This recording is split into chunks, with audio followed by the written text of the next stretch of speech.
শতকরা 95 জন বক্তা মিথ্যুকে দেশের মাটিতে। আমি ভাঙাচুরা ভিত্তে দ্বারা যা তদন্ত চালিয়েছি তাতে আমার বুঝ 95 জন বক্তা মিথ্যুকে দেশের মাটিতে মিথ্যা কথার ভিত্তিতে দিন প্রচার করছে।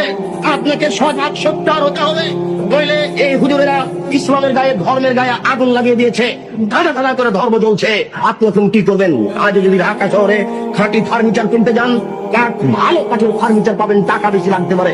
আজ যদি খাঁটি সরিষার তেল কিনতে চান তাহলে পাবেন, টাকা বেশি লাগতে পারে। কিন্তু খাঁটি ধর্ম যদি পেতে চান তাহলে সহজ নয়, খুব জটিল। জিজ্ঞাসা করলে বলবে বড় হুজুর বলেছেন, পীর সাহেব বলেছেন, বুজুর্গানে দিন বলেছেন, এই বলেই চলবে। বুজুর্গানে দিনের দোয়ায় দিয়ে ধর্ম চলে না।